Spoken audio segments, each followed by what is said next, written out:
I wonder if some of y'all know just how consequential a segment like this is. Now, Gen Pop is going to look at this and be like, well, nothing is happening. We're just going to see Onama kind of circling out. But look at what Garcia does. And we're going to show another segment where he does the same thing. We're going to talk about hand fighting today. Now, hand fighting is one of the arts of this game, and this spans over any type of striking: boxing, Muay Thai, kickboxing, MMA. The hand fighting game is going to open up so many opportunities. A lot of y'all send in DMs, whatever it may be, asking, well, yo, I can't land my right hand. I can't land my left hook.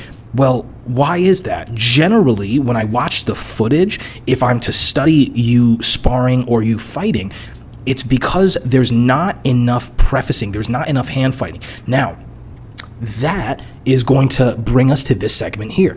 Again, nothing has happened in this segment, but Garcia is the one dictating by not having to put out that much energy. So we'll talk about this, and we'll talk about a lot of the other hand fighting techniques that Garcia used versus Onama to make it a pretty quick night for him. Before we do, if you guys are watching on YouTube, we are going to have the full version available with all of these segments visible on the Patreon, patreon.com/boringbreakdowns. It will be linked below. It's also the best way to support the work. We have tons of other long form work on there. If you guys can't do that, all good. Please, if you could like, share, subscribe, that's going to be a huge help as well. Let's go ahead and jump in. Now, let's go ahead and break this down. Now, these touching jabs, these probing jabs, look at first what is it going to make Onama do. So we're going to see Onama start tightening that guard up. We see him take that little half step back, and then we see this. Now, those of you guys who have tuned into the live that I did on Instagram before this event, by the way, if you guys are not following on Instagram, Boring Breakdowns on IG, Boring Breakdowns on TikTok, but on IG is where I usually do lives before events.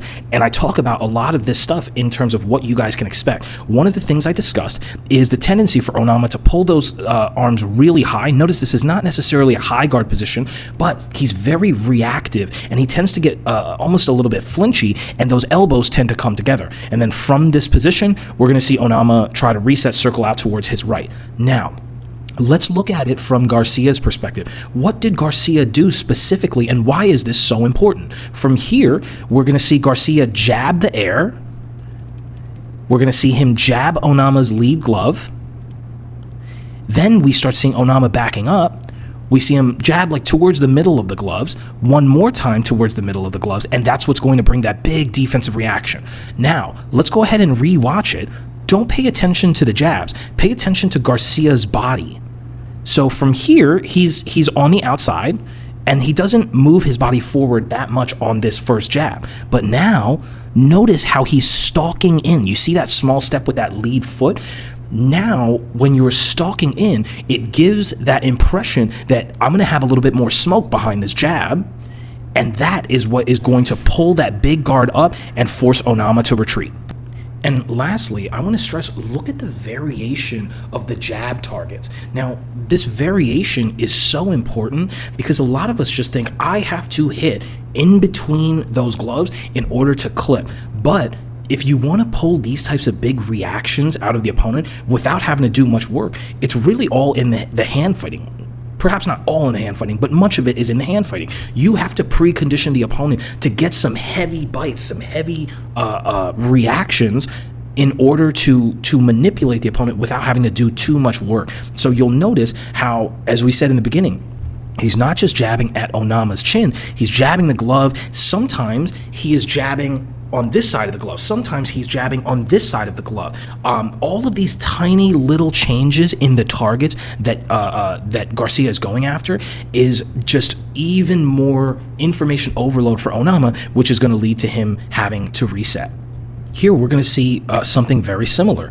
Now, this isn't going to get as big of a reset from Onama, but it's important to note that even these small little resets are important. And again, look at how much work Garcia is doing without doing that much work. So here we're going to wait for it to reset. Okay, now Garcia is going to kind of pump a jab, and then he moves in, but he doesn't actually throw a jab. Look at this big reaction from Onama. And again, kind of pulls his hands back. He starts getting reactive. And then from here, we saw Garcia has closed a little bit of range. He's going to punch the lead glove. We see Onama looking for a left hand. Garcia is going to move his head out of the way. And again, this is, again, what I was discussing in that IG Live. Look how we understand if we can get Onama at this point here, he's pretty much always going to be one step behind. So we see that big head movement from Garcia that pulls up that big reaction. Garcia pulls back out. He shows the head movement towards the right, and then he's going to show another jab, throw that jab to which is going to be met by both gloves. Show a jab again as he moves in, uses that rightward head movement, and then jabs more or less towards that rear glove, and then really extends that jab towards that rear glove, and this is going to force Onama to reset. So again, at first glance, doesn't look like too much. It just looks like a guy, testing his range, but showing all of these different jab targets and never quite letting them know, well, where am I? Where do you think I'm going to land? In addition to that, layer caking it by slowly closing that distance. And then in this segment here, using that head movement to throw another monkey wrench in there for them to have to figure out, well, what is he going to do? All of this is low effort, high reward, as we've seen from that reset.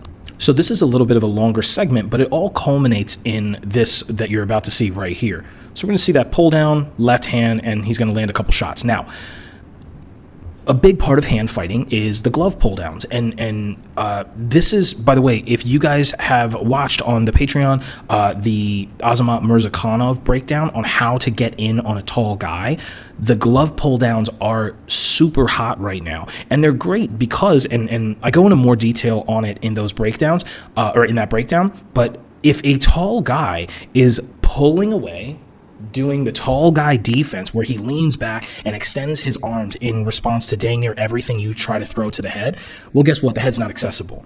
But there is something that is accessible, and it's these outstretched arms of the tall man that's leaning back. So instead of trying to fire on the head and missing, you are going to use some of your preliminary fire, your hand fighting, to start pulling down the barriers that are getting in the way of you and your opponent's primary targets, head or body. So again, we go into much more detail on that breakdown. So go ahead and check that out. Patreon.com/boringbreakdowns, also linked below.